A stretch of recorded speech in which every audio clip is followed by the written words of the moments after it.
get it. You know me. Relax. Hello, everybody. How are you guys doing tonight?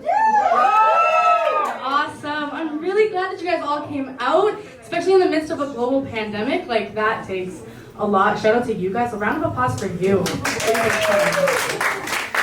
So, like, during this whole pandemic thing, I've been really taking some time to just work on myself, you know, just like reflecting, doing all that self-growth. Anybody else here been doing that? All right, a couple of you. Good for you for growing. The rest of you, what the heck? But yeah, so I decided it would be a good decision to call up my boss, just send her a message and be like, hey, are there any areas that you feel like I could improve on? And she's like, well, you're really great, but you take responsibility for things that, you know, aren't really your fault.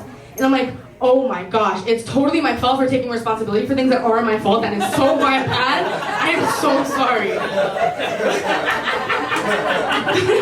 But then I really started to think about it. And I'm like, no. It's all my fault. Like, global warming, I've been using hairspray since like grade 3, so there's at least a couple holes in the ozone layer that are totally my fault. Or like, for example, the fires in the Amazon. I'm so hot. So hot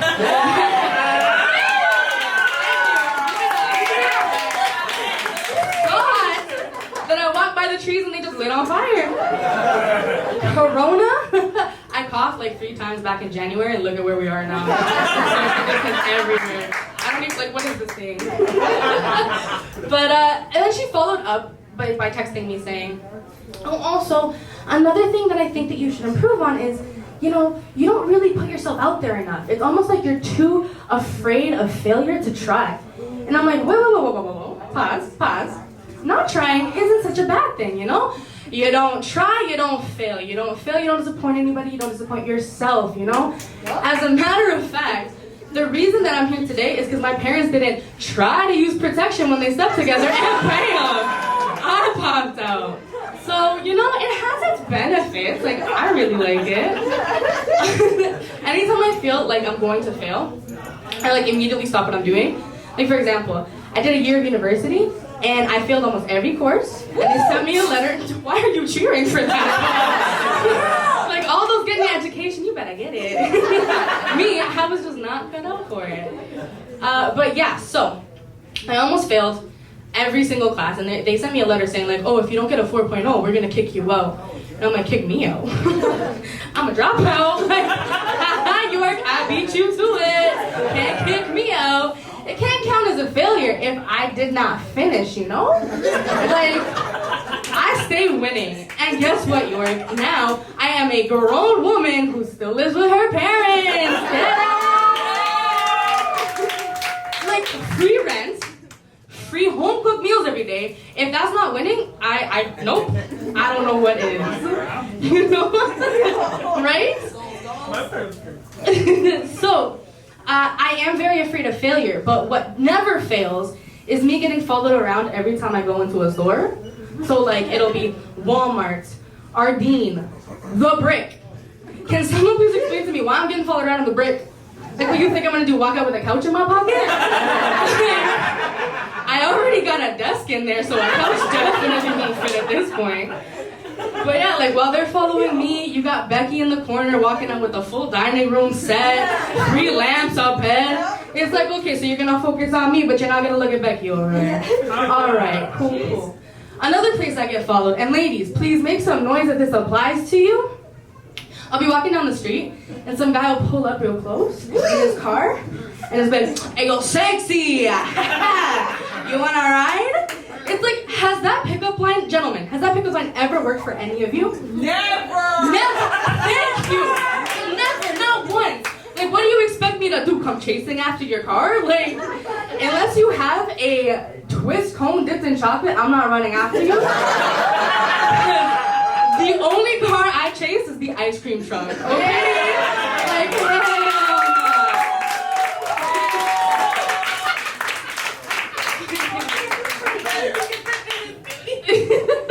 So, for all of you eligible bachelors, I am single. Anybody else single in here?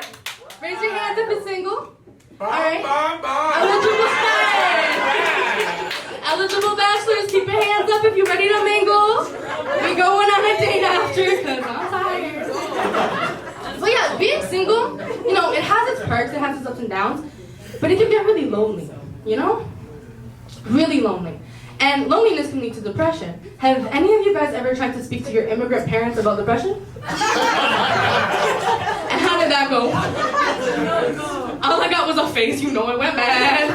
There's no words for it. Well, don't get me wrong, I adore, love, and appreciate my parents so much. Mainly because they're in the room, and I don't want to get kicked out. But talking to them about depression, oh Lord. Nope, don't do it. If you're smart, don't do it. I'll go to my mom and talk about like a problem that I went through. I'm like, Ma, like I'm really facing this really difficult situation. And my mom just says, mira mija, pasa la página, pasa la página.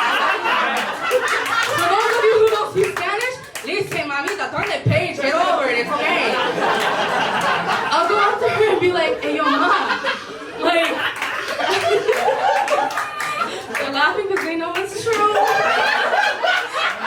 Mira, papito, pasa la página, ya deja. Suéltalo.